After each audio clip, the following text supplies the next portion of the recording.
Assalamualaikum and hi everyone. So today, our group will present regarding the integrated reporting. So our group member consists of 5 members, which are me myself, DARWISYA HADIRAH binti ABDUL HALIM SHAH, Liyana binti MASRUHEN, NURFAKHIRA ILLISYA, NURFARAHIDAYAH binti ROSLAN, and NURUL FARHANAH. So these are the contents of our presentation. And first and foremost, I will present regarding the introduction of the integrated reporting. But firstly, I would like to explain regarding the issue facing the accounting profession, especially in terms of reporting. The main issue facing by the accounting profession is regarding the inadequacies of corporate reporting.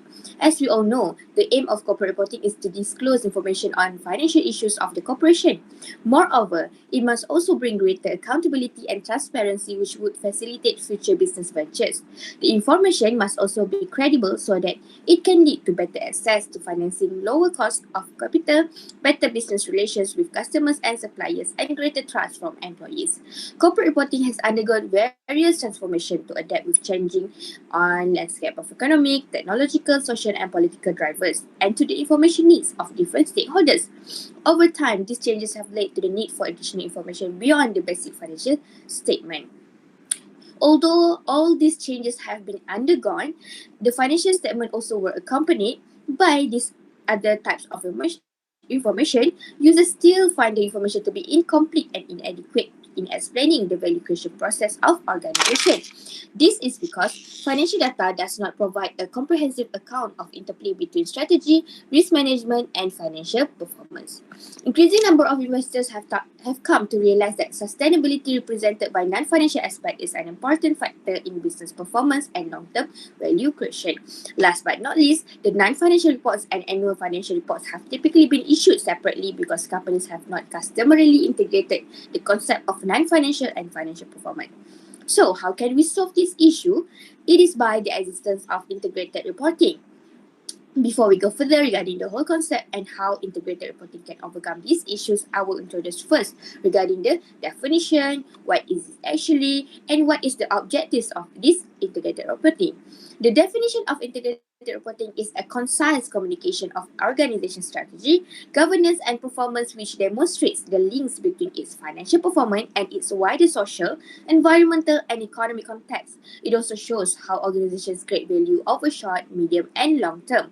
The financial and capital and non-financial factors comprising of human capital skill, intellectual capital, and social reputation.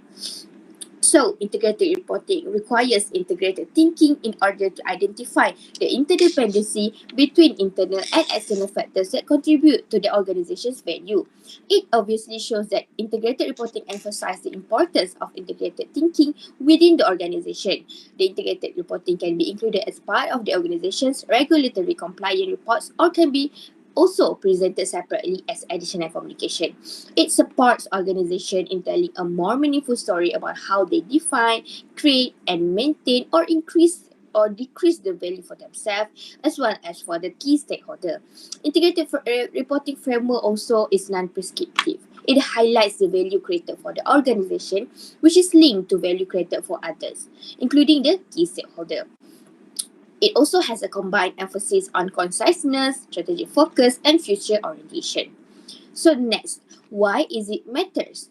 So the first one is because it connects the financial and non-financial performance drivers.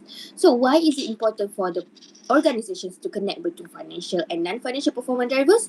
It is said that it will be positive link between management and reporting of financial and non-financial performance. For instance, in terms of profitability, customer data protection, diversity, and equal opportunities. Company boards nowadays are under pressure from stakeholders to explain how they develop how the corporate reporting develops sustainable and resilient business models which can continue to deliver the financial return as well as meeting the longer term ESG. So what is ESG? It is the environmental, social, and governance. So next, it can also build trust to consistently it, so next, it can also better decision making and collective understanding. Integrated reporting is not only to communicate business performance to stakeholders, but also to create more internal connectivity across different departments and units. Integrated reporting is far more than just the process of publishing better annual reports, but it is also a powerful communication tool where it can be used as an effective governance tool for performance-oriented management. Last but not least, it can build trust consistently through creating value and including the stakeholders. By consistently demonstrating transparency and accountability in the strategy, ESG policies and activities can build trust as it can increase the stakeholder satisfaction. Organizations of all sizes can use integrated reporting to build understanding and trust in their business. By using this, the trust in the business is built by highlighting what drives the value. It can be proven by the studies conducted towards the executive in which 92% of executives agree that integration of financial and ESG information builds stakeholder trust and confidence, while 96% executives agree that integration of financial and ESG information improves the organization decision making. So next, what is the objectives of integrated reporting? So the main objective of integrated reporting is to explain to capital providers how organization creates value over the short, medium and long term. So the focus of integrated reporting is mainly on providers of financial capital. Because why? Because the influence of the capital is allocated is them. So the next one is it also want to improve the quality of information available to providers of financial capital to enable a more efficient and productive allocation of capital.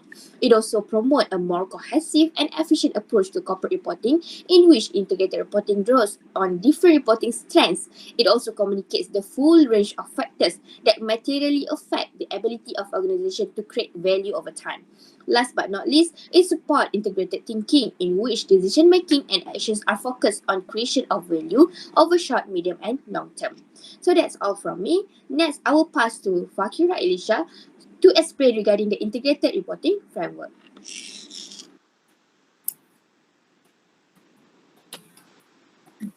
Thank you, Darwisha. So I proceed to the integrated reporting framework.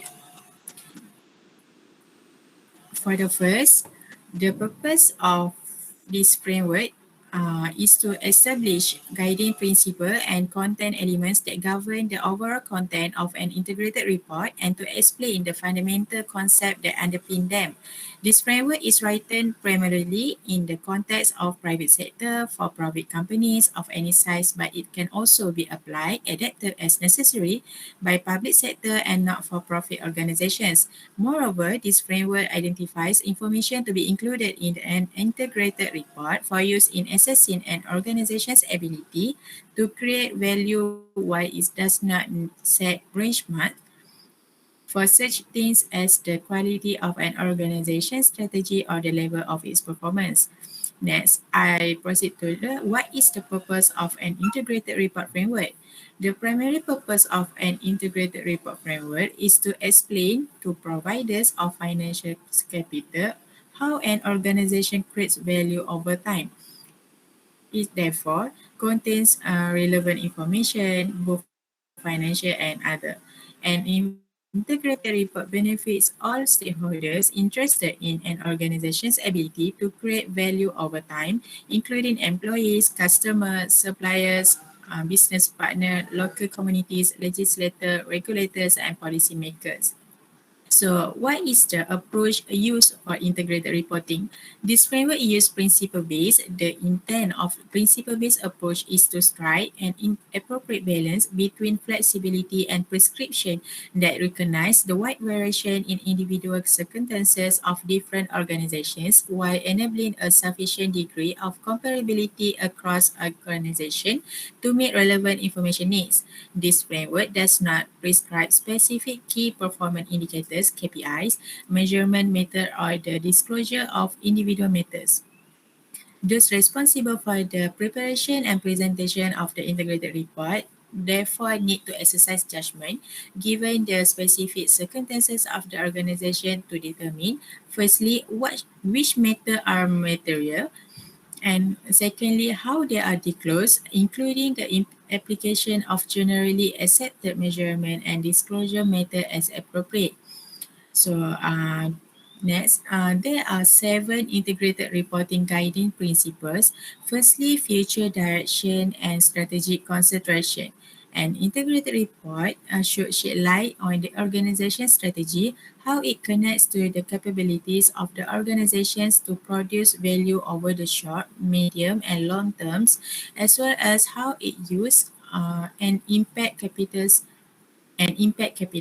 Secondly, information connectivity. The combination interdependence and dependencies between the variable, the impact an organization's capacity to generate value across time should be depicted in an integrated report as a whole. Thirdly, an integrated report on stakeholder interaction should shed light on the type and caliber of the organization's relationship with its major stakeholder, including how and to what degree the organization comprehends, considers, and addresses their legitimate demands and interests. The fourth consideration is materiality, whereas an integrated report should include information regarding issues that materially influence an organization's capacity to generate value over the short, medium, and long terms. Fifthly, conciseness, which is a requirement for an integrated report. Reliability and truthfulness are the second to last guideline. An integrated report must contain all relevant information, both good and bad, in a fair manner and without major inaccuracy. Last but not least, consistency and comparability. The data in an integrated report should be presented in two ways as long as they are relevant to the organization potential to generate value over time. So now I will pass to the NURFARAHIDAYAH. Thank you, Fakira. Next, I will proceed with the integrated reporting components. There are 8 content elements of the International Integrated Reporting Framework, such as organizational overview and external environments, governance, business model, risk and opportunities, strategy and resource allocations, performance, outlook, and basis of preparation and presentations. So these 8 content elements are required in the preparations of integrated reports. So we go in detail for each content of elements. So the first content is organizational overview and external environments. This content elements refers to what activity that the organization does and under what condition does it operates. It is important for the organization to provide a clear and detailed overview of who there are, the company vision and missions, governance structure, and the strategy objective. The organization must also give a brief explanations regarding the external environments that may affect their operating environment, such as economic conditions, rules and regulations from the government. So the second element is governance. So this section address the organizational structure and how the structure support the ability of the organization to create value in the short, medium and long terms. This section links leadership, strategic decisions, organizational culture, remunerations and incentive to the creation of organization value. So for the third content element is business model. So this section describes the business model that has been used by the organizations. The information report in this area includes business activity in performance input into outputs and outcome that will fulfill the organization's strategic purpose and create value for over the short, medium and long terms. For content elements is risk and opportunity. So an integrated report identifies the specific risk and opportunity that may affect the organization's ability to create value over the short, medium and long term and the specific steps being taken to mitigate or handle the key risks or to create value from key opportunities. So next slide, which is the fifth content elements, which is strategy and resource allocation. So these sections describe the purpose or strategy objective of the organizations, the strategies that organization has in place or intend to implement in achieving the strategy objective, and the resource allocation plans it has to implement its strategy. Next content elements is performance. So this part In this part of the integrated report, show the current level of performance both as a basis for assessing progress in delivering management strategic target and as a base for understanding the future outlook for the organizations. So the seven content elements is outlook. In these sections, it addresses the challenges and uncertainty that the organization is likely to encounter in pursuing its strategy and the potential implications for its business model and future performance. So last but not least, the basis of preparation and presentations. So this content element in the integrated report describe its basis of preparations and presentations, including the organization's maturity determinations, process, the reporting boundary, and the significant framework and method used to quantify or evaluate the material matters. So next, I will pass to Liyana to explain the relationship with stakeholder. Okay, thank you, NURFARAHIDAYAH, for a great explanation. Now let's move to the relationship with shareholders. Okay. The stakeholders, including clients, employees, and regulators, are expecting the organization to show value creation beyond the traditional financial measurements and outputs. So, integrated reporting helps organizations tell a more meaningful story about how they define, produce, sustain, increase or decrease value for themselves and key stakeholders in the present and over the short, medium, and long term. An integrated report should give insight on the type and quality of the organization relationship with its major stakeholders, including how well and to what degree it understands, considers, and responds to their needs and interests. In order to allow comparison with other entities, the report should also be constant over time. Besides, traditional reporting is difficult for businesses to communicate value. For a company aiming to change their reporting focus from yearly financial performance to long-term shareholders value creation, the framework may prove to be a useful tool. Companies who want to build their narrative reporting around the business model to describe how the firm has developed may find the framework is attractive.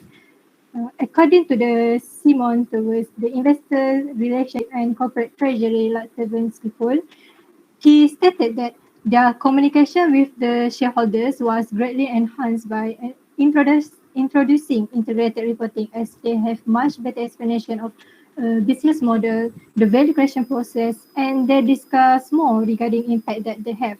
So here we can say that the integrated reporting improved their corporate reporting. Okay, next. Now let's know the capitals and value creation of an organization. As mentioned by Darwisya HADIRAH, integrated reporting shows how organizations create value over the short, medium, and long term. So how does the company create their value? Value created by an organization over time and may be seen in capital increases, decreases, and transformations caused by the organization's business operation and output. They are created for the organization itself and others such as stakeholders and society at large. As we can see here, let me use the laser pointer. As we can see here, the value creation happens through a wide range of activities, interaction, and relationship in addition to those. Yeah, next. Next, let's know type of capital used by organization. So there are 6 broad categories of capital used by organizations, which are financial capital, manufactured, intellectual, human, social and relationship, and natural. So the capital are stock of value that increase, decrease, or transform through the activity and output of the organization. For example, when a company makes a profit, the financial capital will increase, and when the employees become better trained, the human capital will improve. But we can say that the overall stock of capital is not fixed over time. So I will show you a simple example here. When a company improves its human capital through employee training, the related training costs reduce its financial capital. So the effect is that the financial capital has been transformed into human capital here. Okay, next, let me briefly explain info regarding the capital. The first one is financial capital.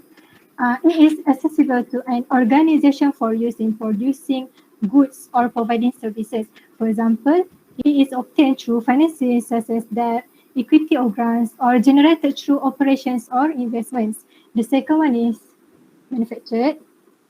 It is physical items that have been manufactured as opposed to natural physical items and are available to a company for use in producing goods or providing services. For example, buildings, equipment, infrastructure such as roads, port, bridges, and waste and water treatment plants. The next one is intellectual. It is an organizational knowledge-based intangible, including intellectual property such as patents, copyrights, software, right and licenses, and organization capital such as basic knowledge, system, procedure, and protocol. Next, for human capital, it is competency, capacities, experience, and motivation to innovate of the people. For example, it includes the alignment with and support for an organization's governance framework, risk management approach, and ethical value, ability to understand, develop, and implement an organization strategy, and loyalties and motivations for improving processes, goods, and services, including their ability to lead, manage, and collaborate. Next is social and relationship. So it is the institutions and relationship within and between the communities, group of stakeholders, and other network, and the ability to share information to improve individual and group well-being. For example, it includes the shared norms and common value and behavior, key stakeholders relationship, and trust and willingness to engage that an organization has developed and strive to build and protect with external shareholders, intangible associated with the brand and reputation that an organization has developed, and an organization's social license to operate. And the last one is natural. It is a company's past, present, and future perspectives. Prosperity are all supported by its use of both renewable and non-renewable environmental resources and processes. For example, air, water, land, minerals and forests, biodiversity and ecosystem health. So all this capital is as a guideline for ensuring organization consider all the form of capital they use or affect. Okay, now let's move to how the value is created. So this figure shows us the process of value creation. So let's look one by one. Okay, first, the external environment such as economic conditions, technological changes, societal issues, and environmental challenges set the context or the environment within the organization operates. The organization as a whole is covered by the mission and vision here that identify the purpose and intention of that organization. And then the governors are responsible for creating an appropriate oversight structure to support the ability of the organization to create value. So here at the core of the organization is the business model, which draws on various capital as already discussed earlier, which are financial, manufactured, intellectual, human, social relationship, and natural as input, and through its business activity, and then convert them to the output, and this lead to the outcome in terms of effect on the capital. And then business activity here include the planning, design, and manufacture of the products, or implement the skills and knowledge in providing the services. And then the risks and opportunities here can be identified through the continuous monitoring and analysis of the external environment in the context of the organization's mission and vision. The strategy here is to identify how to manage risk and maximize the opportunities, and the strategy are implemented through the resources allocation plans. And then the information about the performance, which involves setting up measurement and monitoring system to provide information for decision making, are needed by the organization. Lastly, we should know that the value creation process is not static. Therefore, regular review of every component, including its interaction with other components, as well as focus on the organization outlook, lead to revision and improvement of all the components.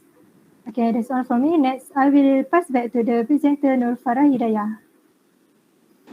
Okay, thank you, Liyana, for the great explanations. Now, let's proceed with the differences between the integrated reporting and sustainability reporting, where I highlight difference in users, focus, functions, and the standard use.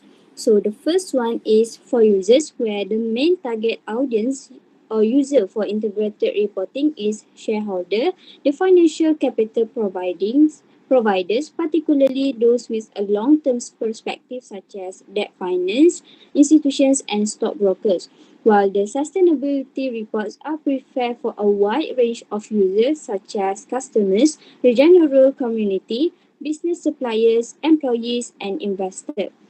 So the next difference is the functions. Next slide. So for the functions, integrated reports maturity helps decide whether the information could influence the debt providing institutions to give or withhold the capital to the organizations.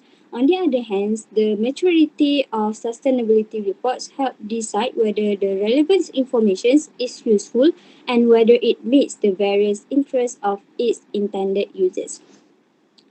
Next slide.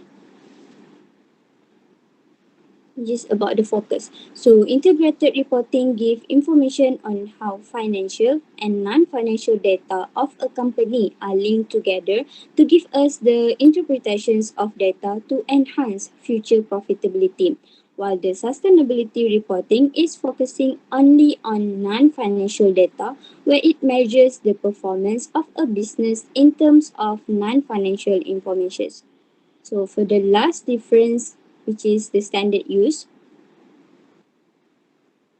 Okay, so a descriptive framework formulated by International Integrated Reporting Council is used for the preparations of integrated reports, and sustainability reports are prepared by following global standards of non-financial reporting or the Global Reporting Initiative.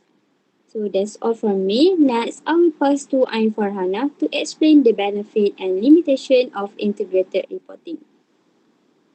Thank you, NURFARAHIDAYAH, for the explanation. Next, I will proceed with the benefits and limitation of integrated reporting. For the first benefit is integrated reporting helps in creating the value. As we can see that integrated reporting is an effective way to help an organization to better understand and manage how it creates value as well as reporting on that value creation. More integrated information and thinking should lead to the organization to make the better decision about the key areas that affects its ability to create the value that can then be communicated through an integrated report, which demonstrate a compelling business case to providers of finance and others interested in the business. For the second benefit is integrated reporting can benefit in improving the transparency and the governance. Understanding how different aspects of a company interact to influence one another and affect the overall performance is important to achieve the maximum efficiency. Intelligent, intelligent reporting technology can reveal not only efficiency and constraints but also a great performance by improving the flow of information between the operating systems. Besides that, organization may also increase the trust in the data they provide by being open about where they are now in terms of how they assess, manage, and disclose the performance. For the third benefit is better managing the capital and improving the efficiency. Through the integrated thinking, integrated reporting can help an organization to build a better, more concentrated understanding of the factors that determine its ability to create the value over the short, medium, and also the long term. It enhances that an organization business planning and development by taking a fully connected, holistic view, including its use of an effect on all capitals or resources that are important to the business model and the future. Besides that, integrated reporting use the terms capitals and a multi-capitals model to recognize the fact that the value is not stored in the financial capital alone, but in all sorts of capitals. Now, we look at the limitation part. For the first limitation of the integrated reporting is the cost of adoption and implementation. In considering the accountability, maturity, and the consciousness of information, the management will need to input a huge investment in order to assure that their consideration. Therefore, the cost will be increased if they are starting to adopt and implement the integrated reporting. For the second limitation is lack of proper information. Managers have to face the challenge of obtaining information for the purpose of preparing a report. Therefore, the management and accounting system not always can provide all the necessary data. Therefore, it leads to the lack of proper information in generating integrated reporting. Thus, the organization needs to find alternatives such as the solution which allows automatization of reporting processes by linking it to the existing financial and management accounting system of the company. The last limitation of the integrated reporting is difficulties in aligning the key stakeholders. The report finds that implementing integrated reporting can be challenging and requires commitment from the very top of adopting organizations. Barriers can include difficulties in aligning the key stakeholders and senior management behind the integrated reporting, finding sufficient dedicated resources, addressing the concern about the legal liability of director in the relation to future-oriented discussion, and also overcoming prospective regulatory requirements. Therefore, the challenge has impact to management information, stakeholder relationship reporting processes, and also the employee management. So, that's all from me, and now I pass to Darwisha to continue for the conclusion. Thank you, Ain. So we have come to an end of our discussion for today. So I would like to conclude our presentation for today. So, as we all know, the world is advancing at a fast rate. So, integrated reporting needs to keep up the pace with it, while integrated reporting itself is still at an embryonic stage in certain countries. For instance, in India, it is a bit in the beginning stages as compared to other countries. So, the companies there in India need to be focusing on publishing the integrated reporting.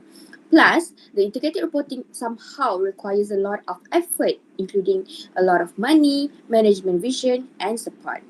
And that's all from us. Thank you.